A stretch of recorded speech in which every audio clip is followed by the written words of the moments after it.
and welcome back to Beating a Dead Horse. As always, I am your host, Sean McKinda. You made me retake this for that. God damn you. And I'm your host, Jackson Keller.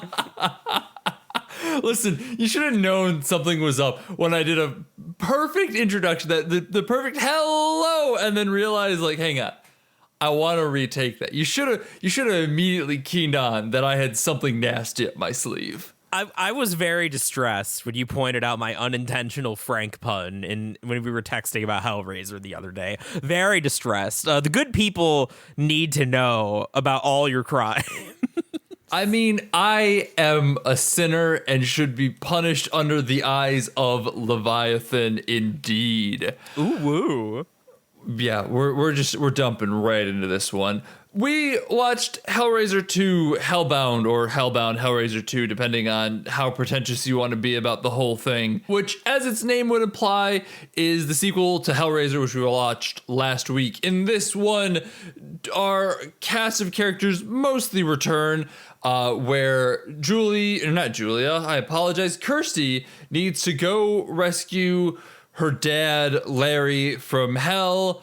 Cenobites ensue, new Cenobites arrive, new characters, old characters, twists, turns, and we see hell and learn more about the mythos of Hellraiser, which is something that should be pretty exciting, but whether it actually is or not is another story entirely.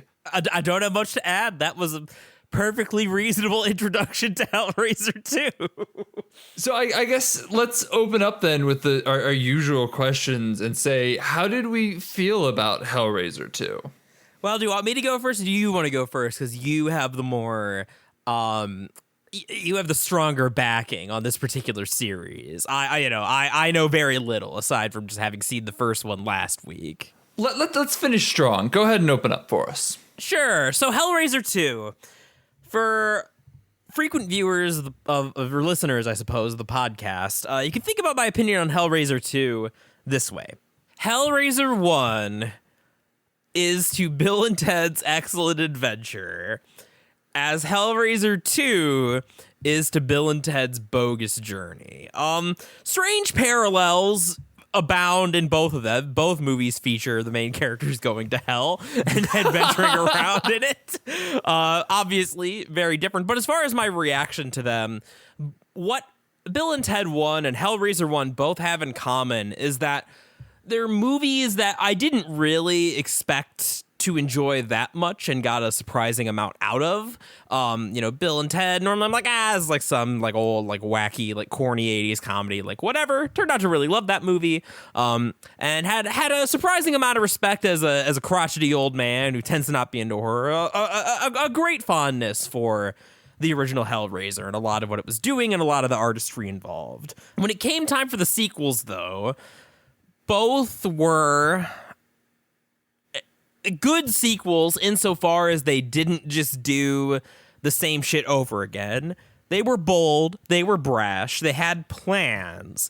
But the end result, to me at least, is less than the sum of its parts. There's a lot of great ideas. In this case, particularly a lot of great visuals. But the end result is pretty sloppy and more schlocky than the first one, for sure. I didn't dislike my time with it. I don't regret watching it, but it definitely, there's probably some images that I'll be thinking about that are really cool and really memorable. But I would not be as ready to recommend this to people as I would be with the first one. The first one, if you like horror at all, I would give it a solid recommendation. With this one, I'd have to ask you if you've seen the original and like why you liked it before I gave my answer on that. My feelings on this will echo Jackson quite a bit as well. The way I would best describe my opinion on Hellraiser 2 is through the lens of, I think, Rotten Tomatoes, which has a solid, perfect 50% split on it. It is half loved, half hated. And that is just from everything I've read about it. And I've been reading a literal textbook about Hellraiser recently because I am that person, apparently, is pretty much the consensus on Hellraiser 2. It is both beloved by some and hated by others in equal measure. And I completely understand why. Because for about half of the movie, I thought it was fan-fucking-tastic. It was the follow-up to Hellraiser I always wanted. It was everything I was looking for in a movie. It was great. It was wonderful. It was dark. It was weird. It was spooky. It had those religious undertones that just get me going. But then the other half of the movie I found to be just a bit more schlocky than I would have hoped for. And I think that's kind of the best way of putting it. Where Clive Barker in the first movie treated every shot like art. In the second movie, the director changed hands, and I can't remember the gentleman's name off the top of my head. I apologize. Editor Sean here just to jump in and say that the director's name was Tony Randall. But the new director definitely treated it with reverence, as the new director actually was pretty hands-on in the original Hellraiser. But there is a bit more of Hollywood schlock to it. The camera is a bit more, this is a sequel, and a bit less, this is intentional art to the whole thing. And I think that really brings down a lot of it. It compounded on just some overall moments. There's the problem I really run into with Hellraiser 2 is that there's nothing about it that I really can particularly point to and be like, that was a bad scene, or that was a bad moment, or that is why I think it's only at best. Because I think that there's a lot of really good stuff to it, and yet I'm still left at the end being like, yeah, I don't know. It was just okay. And there's parts of it, I could see myself rewatching this movie just for the visuals alone, but going into it a second time, I will not be as excited for a continuation of the tale left from Hellraiser 1. Yeah, it's schlockier in some places, a little more like this. The tone of this movie and sort of the approach is more what I expected from Hellraiser 1. With Hellraiser 1, my sort of through line on that was like being reminded like, oh, this is a real movie. Whereas this has more of the 80s horror movie look that I kind of expected, which isn't to say that I hated it. Just more that I definitely, like, in terms of the narrative, didn't get as much out of it. It's schlockier in some places, which is fun. Like, there are some places where I was having myself a good giggle and still enjoying it for what it was. In other places, like with Hellraiser 1, I was never bored, even though that movie could get pretty talky at times because, the construction was smart. The character motivations like made sense. And to be fair, I can't imagine you getting bored at a movie that gets talky in general, given that that's just kind of your shit. So I don't think saying that it got talky at times, it didn't bore me, doesn't really say much for you. No. It doesn't really say much for either of us, to be fair, but... No, but I think to underline, I think to strike home maybe where I think it's more of a step down, I was a little more bored during some of the talky parts of this. And I think a lot of that came down to worrying for the first half that we were going to kind of retread the same plot, but with different players. That didn't end up being the case. Once we are Hellbound, the movie picks up quite a bit. But I found that even though there were a lot of moments with the writing, it's not like the movie's totally bereft of themes or ideas, but it definitely it's a lore movie more than anything. Yeah. It's way more about explaining the mythos of the Cenobites and hell and who they serve, rather than dealing with this insular, dysfunctional family that was the first one. And there are, as Jackson is intonating at, themes and motifs and ideas that definitely crop up in Hellraiser 2. They're just, I mean, Part of it is I don't think that they are as interesting as the themes and motifs in Hellraiser 1, and part of it is I don't think that they are as fleshed out or as focused upon as in Hellraiser 1. And I think part of that's the camp element. Like, there seems to be, I think, as far as a horror movie goes, the, like, mental institution is a well-worn setting for a lot of reasons. But I think something that this movie kind of gets at is that that's an environment that's ripe for like abuse and being like in a position where even though like you understand something, like nobody believes you, and like, you know, authorities can basically do whatever they want with you. That's a really good angle for horror, which I think is one of the reasons that like the asylum setting, so to speak, people keep coming back to. And also why it works so well in Hellraiser, given the nature of the series. Like, Yes. the asylum element to it definitely is a perfect fit for Hellraiser. No, 100%. I 100% agree. I think it's a really natural extension of a lot of those ideas. And I like some of what they do here. Like, I like some of the scenes involving Puzzle Girl. I can't remember her name, but Lindsay, I think, is her name. yeah, something like that. And so I like some of those scenes. Like, there's some strong moments, but I think that like because the presentation of the doctor is pretty campy. Tiffany. Her name's Tiffany. I apologize. That's fine. But the presentation of the doctor, he's sort of our kind of our one half of our big bad triumvirate here.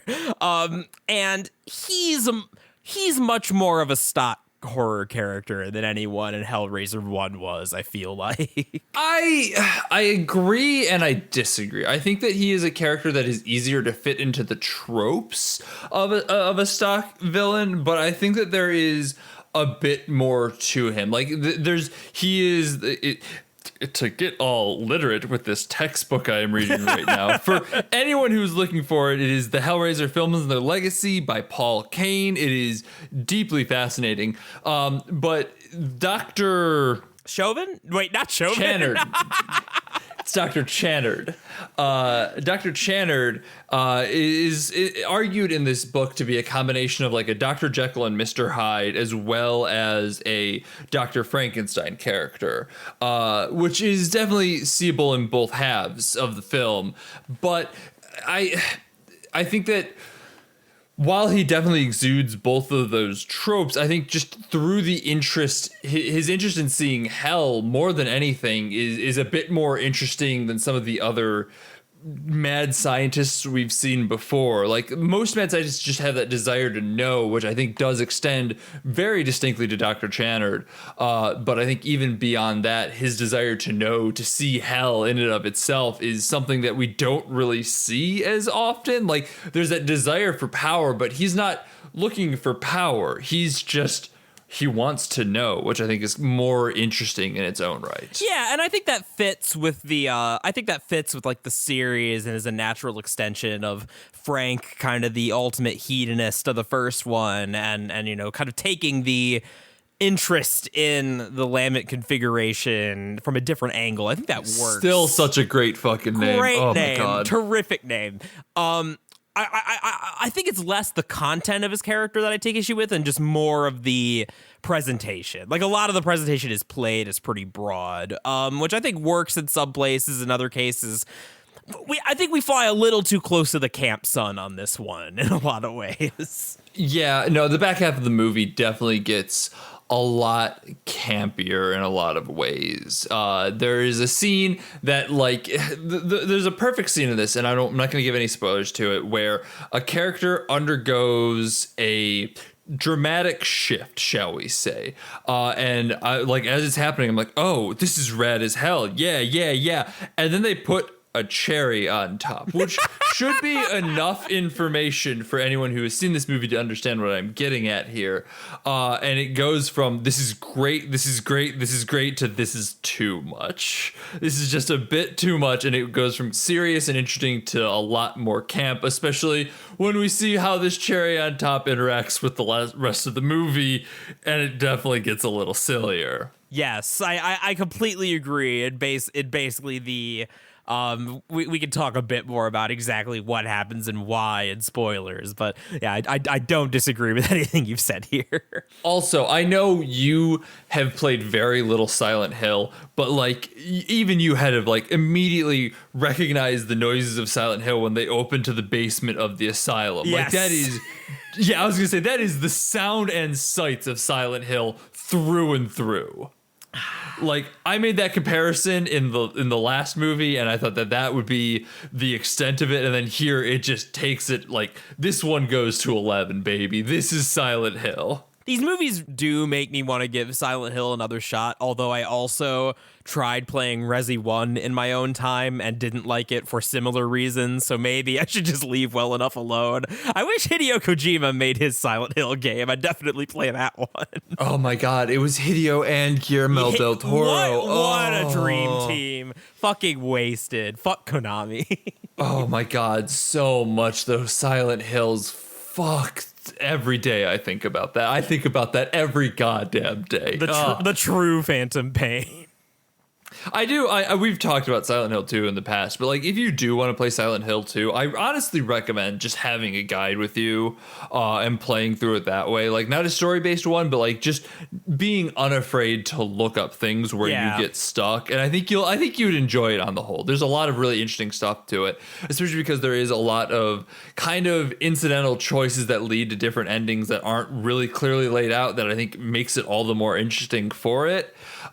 So yeah, I mean, that's my recommendation too. If you enjoyed Hellraiser 1, if you enjoyed Hellraiser 2, play Silent Hill 2. It's a great game, and just play it with a guide and you'll be perfectly happy through it because there's definitely some obtuse horseshit PlayStation 2 era stuff going on with it.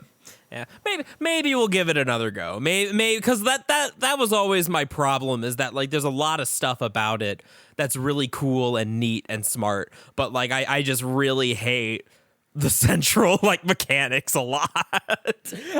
Completely understandable. The central mechanics are an absolute nightmare, especially some 20 years removed from it. That was like what, 93 that came out probably? Silent Hill 2 came out in 2001, but it's still oh my god, the 90s was 30 years ago. I did my math wrong. Oh my man, oh we are almost 30. We're approaching it. Get ready. Oh, my body, it turns to dust. My body, it turns to dust. Hey, from friends I've talked to who like are 30 plus, I feel like once you actually turn 30, it's a lot more palatable when you realize the world hasn't ended than when we're in this like late 20s and realizing that we're not really that young anymore. Yeah, no, I've heard that too. I've also heard that like your 30s tend to be better than your 20s in a lot of regard, just from like an emotional standpoint. Yes. Because like you've got your life figured out a lot more. So I am weirdly kind of looking forward to it, as much as that does age me with every fiber of my being. Well, hopefully when I'm 30, I'm not still sitting in this garage. Fingers crossed you'll be in Japan. Are we ready to talk about spoilers? Let's do spoilers. Yeah, there's a few specific things that I want to talk about. We can go into more detail about the cherry if you like first, but yes, let's do that. But before we do, as always, if you're enjoying the podcast, please leave us a review on iTunes. Tell friends about it. It's the only way we grow. Follow us on Twitter at BADH_cast.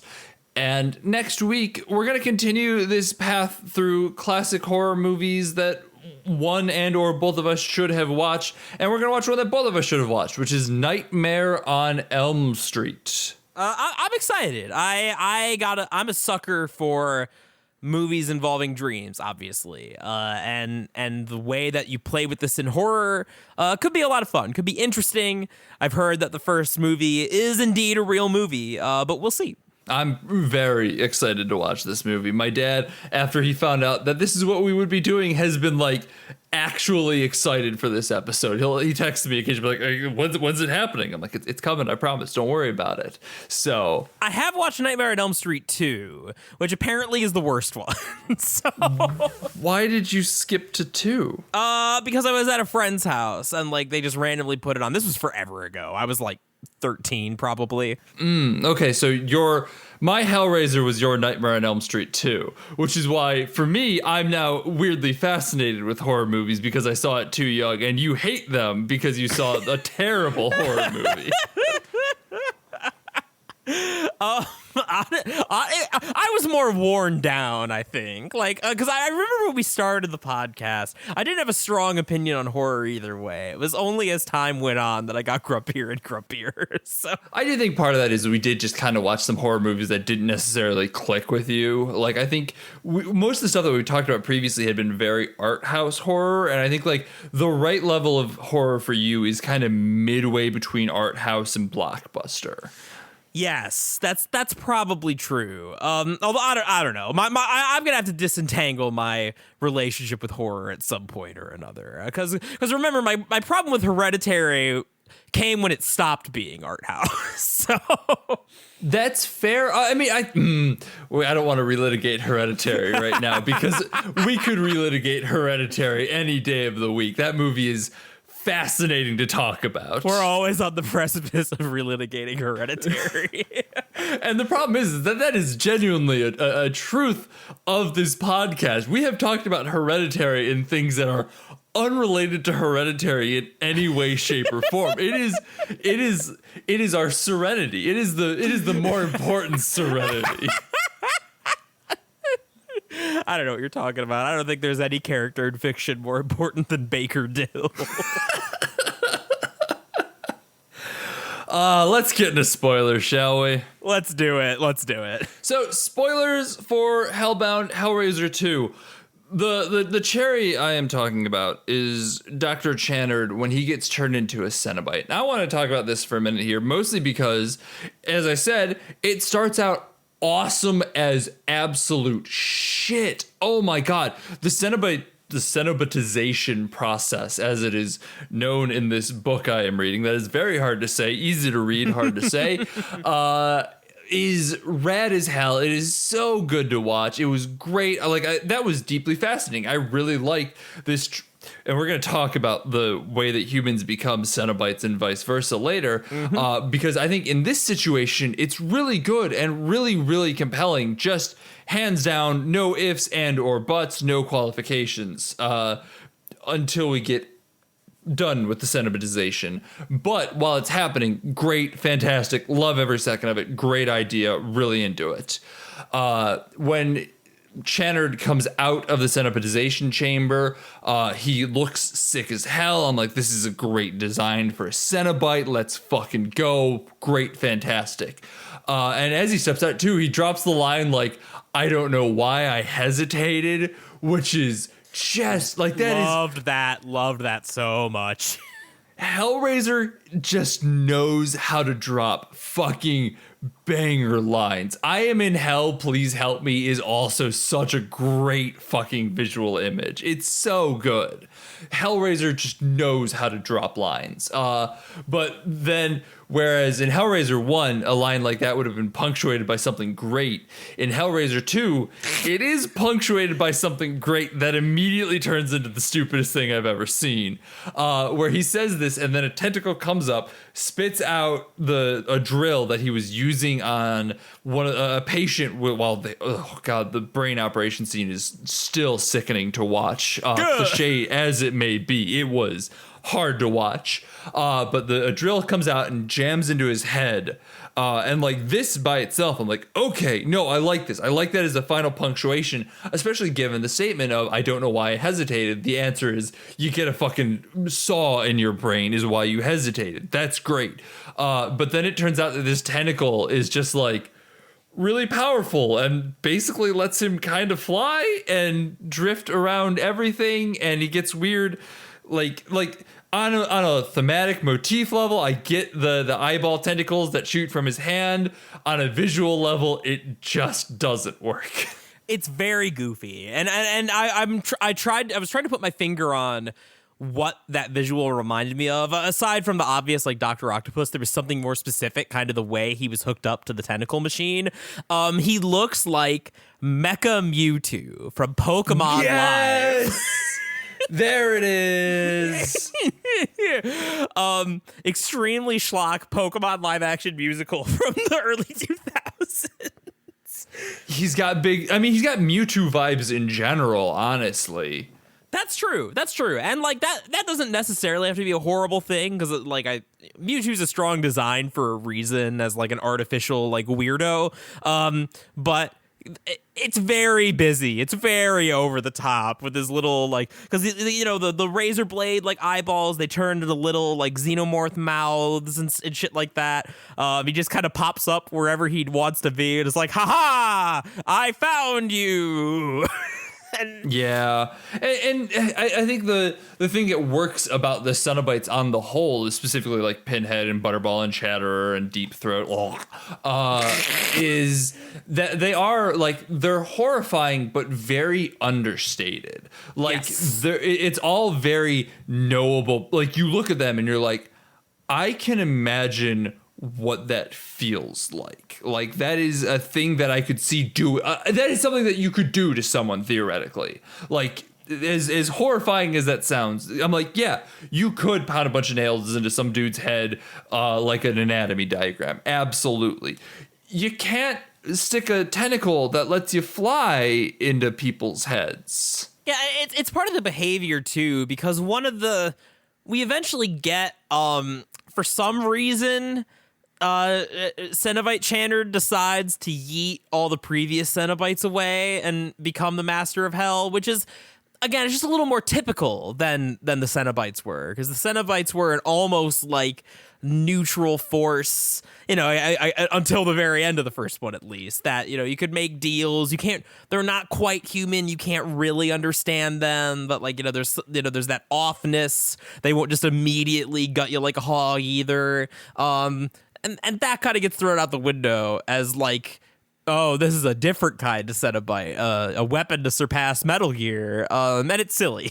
Yeah, I didn't even necessarily consider that from just like a comparison piece of like how they act, honestly. Like I was looking at almost exclusively from a visual level, but I mean, to be fair, part of that greed for power is what brings Chanter down and like why, Leviathan betrays him at the end there. Yeah. But it does still, just from a design standpoint, like you're expecting Cenobites to act a certain way and to have this one that I think if it was a one or the other type of situation, I don't think I would have been as bugged out by it. But I think the combination of him acting very weird and looking very different from the other Cenobites is just a bridge too far. Like if he had just had kind of that goofy look to him, I could have gotten behind it. Because Pinhead has like those chain powers, but like those kind of feel more incidental to him. I think that's part of the reason why they don't bother either of us as much, is because the chain things just kind of feel like, oh, he can summon them forth, whereas this dude literally shoots pew pew laser tentacles from his hands. I mean, he looks like a hentai monster. Yeah, honestly, that is also a fair way of putting it. There's a lot to Chanter that is almost good, and if they had just let him be his like egg cutter self, it would have been great. But they had to put a fucking tentacle on his head and give him tentacle powers and have him go ooh. Basically. Levitate off the air like a ghost, like a poltergeist. Just, Also, he keeps springing. He keeps singing opera. He keeps going like, oh, and it's very funny.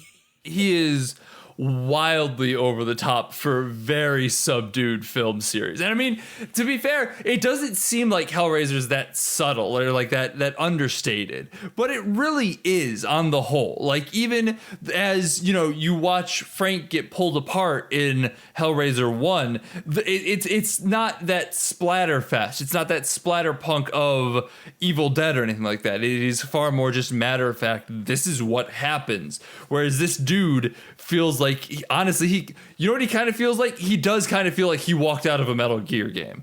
He kind of does. Or I was thinking Resident Evil. Yeah. Yeah, because like, very, honestly, just very PS2 era villain type of thing going on. Yeah. And I think that like, The first one really rode a fine line. We talked about this a little bit in that episode, that like a lot of the gore and stuff is pretty extreme, but it never feels schlocky or over the top. Whereas this crosses that line, even though there is some understated stuff that like I think works okay, like the look of hell. I like that it's not, kind of like we were clowning about last week, like, oh, how embarrassed is Satan going to be if he turns out to be real with his weak ass like flames, when we're sitting here like thinking about like, this MC Escher. Again, more things that clearly ripped off of Hellraiser. The interior of the Temple of the Ancients in Final Fantasy VII is just hell in this movie. So that's great, and I liked that. The environments were pretty understated, but which I guess just makes the fact that you get decoy octopus Dr. Channard all the more distracting. Yeah, man. Channard, huh? Channard, honestly, the problem is like, I would say Channard, it might be my core problem with this movie, because I think Julia's return as Queen of Hell is kind of great. I also, to be fair, I really like her line of like, hit me Snow White or whatever it was. That was genuinely a great fucking one-liner. Yeah, that was fun. But like, Channard is the linchpin in both why the movie is good and why it sucks simultaneously. A lot of the things that the movie is strong and kind of flounders with connect back to him. Although I will say that there were, like, he is at least something different. Like, I understand that we didn't want to go with just Julia because that runs the risk of, if we have her return and be sort of the only threat, that that revenge plot, like, that doesn't feel super fresh or fun. Like, we don't just want to do the first movie again. But fun fact, before you keep going, Julia was intended to be like the main antagonist of the series. I actually did read that. Yeah, I was aware. Oh, really? Yeah. Yeah. Originally, they were gonna have her sprout out of the bed at the end there, where the totem sprouts out, and basically have her cast the black light of Leviathan over the screen, and that's where the film ends. Oh, see, I didn't realize that the ending of this movie was going to be different. I just knew that was the broad plan, but everyone liked Pinhead, so they brought him back. Yeah, Pinhead dies in this one. I don't really know how he comes back later. I might see, honestly. I feel like I'm going to keep watching these stupid fucking movies. Julia was actually, part of the reason that she left too was Pinhead, but also the actress was just like, I don't just want to be this horror icon. I want to go and do other acting, which, respect. Fair. Sorry, continue. Yeah, I guess if we want to like transition to talking about Pinhead, how do you feel about the revelation that Pinhead was just a dude who gets killed like a dude? As I said, I have weird feelings about them, because Channard getting turned into a Cenobite, good and rad and great. The Cenobites turning into humans, I don't dislike it. I like the idea behind it a lot. I think that if they had left it at watching the character of Pinhead get turned into Pinhead in the beginning, like the opening shots, I think that would have been really potent and good stuff to give that kind of humanization to it. But I think the return of the Cenobites to their human forms felt a bit weak, in part because I don't fully understand what all went down with that scene. Like Kirsty's plea to get them to remember felt kind of strange, and like there was just a lot of stuff. Felt a little shonen, dare I say? Yeah, a bit. But like him being like, "I will not bargain anymore," and her being like, "Well, okay, but what if you did?" And he goes, "Okay, we'll bargain one more time." And I'm just like, all right, hang on, what's going on there? And also, this is just something incidental, but I don't know if you noticed that Chatterer got a makeover in between scenes and changed like the whole way his face looked. Apparently there was a scene somewhere in there that was going to explain that, but it got cut, and so it was just really distracting to me. As I'm like, why the fuck is Chatterer different? I don't think I actively noticed it, but like something about his face did feel off. I'm not as good at spotting those details though. Yeah, so that's kind of my thought on it. Is like, I like the idea behind it. I really like watching people get turned into Cenobites, but I think the return from Cenobite to human is a bit rougher. Yeah, I think I agree completely. 'Cause I hadn't thought about it until you put it that way. That I think the human to Cenobite direction, I think that works, and I think that works with the overall vibe of like there's still a bit of humanity, still a bit of reasonableness left, but it's corrupted, but it's like, not anymore. Like I like the idea that, the creation of the Cenobite is a human that is like gone beyond and like twisted themselves into something horrible. I think that works. I think you're right. Because I do agree that one of the best scenes in the movie is the initial pre-dickheading of Channard, Cenobite transformation. But like, again, like the framing is like, please remember Pinhead. And it's like, if Pinhead truly was, I do think it undercuts it a little bit, this idea that we're not quite human. We're a bit eldritch, that, you can just show him. I mean, the climax of that scene was literally, look at this photograph. Every time I do, it makes me laugh.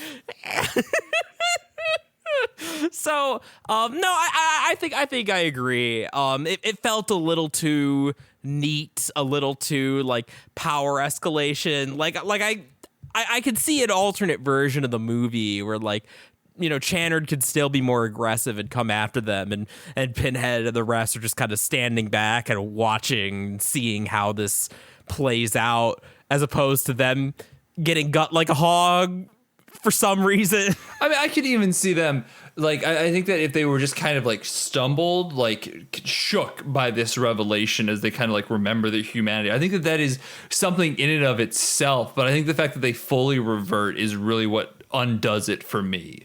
Like, look at this photograph. Every time I do it makes me laugh. Ha ha ha is one thing. Like, oh yeah, look at that. I was human. But like, oh yeah, I was human. Oh no, I'm a human again is strange. Yeah, because you're right. You can definitely play that as like there's that uncertainty of like maybe, like, depending on how you play it, like maybe, a bit of the humanity shining through, or like, maybe they, commit to the Cenobite bit, at the very end or something. Like, you can play around with that as opposed to like shonen, remember who you are, Simba. Look at this photograph. Yeah. I want to just give a quick conversational beat to the Frank's room in general, the Frank encounter, because it's very good. It is very good. I agree. I like that a lot. I don't know that I have much to say about it other than it's fucking great. I really like his own little personal hell. I think that's wonderful. I think the whole betrayal of Julia and Frank is great in and of itself. I was watching this with Sam, and when Julia ripped Frank's heart out, she goes, "Yes, boss bitch, let's go." Very much in that, lady boss power dynamic thing going on, which was hilarious and great, and I'm very pleased with it. No, and I think to add on to that, like, I do appreciate one of the elements that remains from the original, maybe less of a capacity, but it's still there, that I think really works, is the horrible, like, psychosexual, like, S&M elements. Like, I actually really like those first scenes when, because of the first one, we got that Julia making out with the Colossal Titan bit. But here, they really play that up in a way that I think is really effective. Like, having her, the weird way they, like, sexualize her skinless body by wrapping her up in, like, Invisible Man stuff. And when, like, she goes with shoving, it's really, like, creepy and disturbing in that way from the first one that I like. That, and that they maintain that element with Frank and his personal hell, I think worked really well. We also had the window open for this whole movie, but that scene in particular made me wonder, because as I was listening to our neighbors outside while watching women moan and groan under sheets before hearing screams and shrieks and terrors of hell, what our neighbors must think we do with our free time. Your neighbors are mutual friends. No, not our mutual friends, our other neighbors. I see. Because our other neighbors are far more quote unquote normie than our mutual friends. Where our mutual friends, I could easily write it off. Our mutual friends, I've said this on the podcast. On the first time that I met our mutual friend and his girlfriend, we went to see The Shape of Water with them. Like, that was our first double date. They know that we're fucking weirdos. No, I was about to say, like, because if that's who we were talking about, I could just imagine, like, you know, them sitting around, I don't know, like watching fucking anime or something, and they hear the moaning and the screaming, and they're like, you know, just another night in their house, you know, nothing to see here. Like, man, Sean must be watching one of his weird fucking movies that he talks about all the time. Who fucking knows? Good meme. Well, do we have anything else that we particularly want to talk about with Hellraiser 2? I'm kind of struggling a bit more with this one than Hellraiser 1 because, again, it sits in a very weird place where there are a lot of really great moments to it, but, like, there's not the low points aren't really even low enough to discuss, and the high points, I feel like we've had this conversation already with Hellraiser 1 in a lot of regards, and they are marred a bit by these middling low points. Yeah, I mean, I think that the movie is, like I said, I don't regret my time with it, but it's definitely messier and not in a way that's, like, super appalling, though. Like, it was still an enjoyable enough movie. Yeah, it's not even messy in a way that's really that interesting to unpack. I think that it's messy in a way that if you are literate in film, you'll look at it and be like, I see exactly what they were doing here. It didn't quite work, but, like, it's not necessarily worth digging into why it didn't work. It's a combination of, like, oh, the script got a bit weirder, the camera operator got a bit different, the director changed, and or technology just wasn't there yet for it to really work in the way that they wanted it to. And so we move past it. Like, at no point does it feel like this is an abject failing of the script and we need to start from the start and discuss why and how we ended up here. It is a respectable sequel. I respect this movie. I think at this point with Hellraiser, if it's all downhill from here, I think I'm tapping out. But no, I think that this is a interesting, respectable sequel, much in the way that if I didn't love The Bogus Journey, I'm glad I watched The Bogus Journey. So yeah, it's at least trying something and not just retreading the same thing that has been done time and time again. It's no Nightmare on Elm Street 2 or Annabelle. Both of which I have seen. Oh, no, I have not seen any of the Annabelle films, and I have no real interest to, honestly. Well, Annabelle, I've got, like, a small soft spot for that, not because of the movie. The movie's trash. It tries to scare you with Jiffy Pop, and it's the funniest thing I've ever seen. And it's really early on, too, so you know the movie's not going to be any good.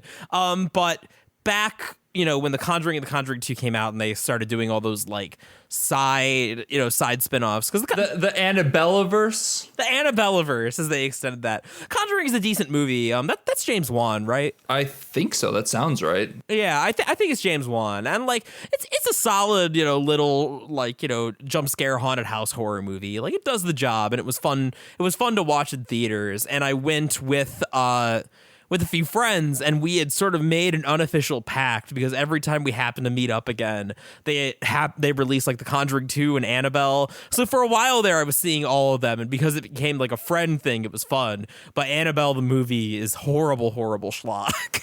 Oh God, I didn't realize how much James Wan has done. There's a lot of, like, his oeuvre is kind of wild, huh? He's prolific, and he goes because, like, didn't he do one of the Fast and the Furious movies too? Yeah, he just did Furious 7 in 2015. He did Aquaman, that where most people probably would recognize him from. Yeah. He also did the original Saw, which I didn't realize. He did The Conjuring. There's a lot of stuff that he's done. Holy shit. Dude's a solid filmmaker. He makes fun, good movies. So I should watch the original Saw. I was thinking about that too. We might need to tack that one on to the end here. I'd be down for that. Especially because Spiral is coming out around that same time, actually. We might be able to get some SEO bait going on with this. What the hell? Oh! He also did Insidious, so I guess that's a good segue for that one, too. sick. Yeah, and I'd be down for that. So, Well, cool. Those are in the future. Insidious, Saw. Keep your eyes out for that. For now, though, I've been Sean McKinda. You can find me on Twitter at Sean_McKinda. and I've been Jackson Keller. You can find me on Twitter at Jackson J. Keller and on Twitch at Jackson J. Keller, which I will be streaming again soon. Praise be, I'm getting my second COVID shot. So hopefully by the time you're listening to this, if you're listening to it, it comes out on Thursday, I'll probably be in bed. But anytime after that, maybe I'll be streaming. So go check that out. He's a great streamer and a great time to hang out with. Chat's always fun and interactive. Aw, thanks, pal. Absolutely. Also follow us on Twitter at BADH_cast. We mostly tweet out episode updates at this point. You should still check it out. Sometimes interesting things happen. Like I tweet about having a Hellraiser textbook, like a psychopath. And granted, part of that was because my Twitter account wasn't working at the time. So it went on the main feed instead. We also have a Patreon, patreon.com/BADHcast. You can check it out. There's nothing happening on it right now. In fact, it is paused. I don't know what that means for anyone who would want to go look at it right now, but you can. Who knows? Also, thanks to those that have used our theme song is Suicide Alternate Take off the album High Octane Low Expectations. They're a wonderful band, and you should go check them out however you can. Stream them, buy their music, support them on Bandcamp, whatever you got to do, go do it. Also, thanks to 25 Years Later Site.com. There's a little button in the corner that you can absolutely go click on. But before you do, you should check out some of the writing happening over there. There's a bunch of really talented people doing a bunch of really talented stuff on all sorts of stuff. Go read that shit. Next week, we're going to be talking about Nightmare on Elm Street 1, not 2, 1. Definitely not 2. Definitely not 2. I mean, I was mildly entertained by 2 when I was like 13. It wasn't a good movie, though. Yeah. If we were still doing bonus episodes, that feels like a good bonus episode, but not really a main one. Well, because 2, I think a lot of horror sequels, to give my hypothesis, is that I think immediately, like the second one, I mean, you can even say this about Hellraiser 2, is that like it still tries to be a real movie before it goes total schlock, like Jason X, Jason in Space. Because then I'm pretty sure that like Nightmare on Elm Street 3, from what I've heard, is about like shonen like dream teens with a bunch of superpowers like fighting Freddy while they get killed, which is schlockier. Whereas Nightmare on Elm Street 2 is just like Nightmare on Elm Street 1, but with more homoeroticism. Oh. That is actually the big claim to fame of Nightmare on Elm Street 2 that I didn't realize at the time, was that there's some sort of like LGBT reading of it. I don't know if it's like secretly super homophobic or secretly super based. I watched the movie when I was 13, but that's about it's basically Nightmare on Elm Street 1 but gay, for good or ill. And we'll never find out on the podcast. Bye.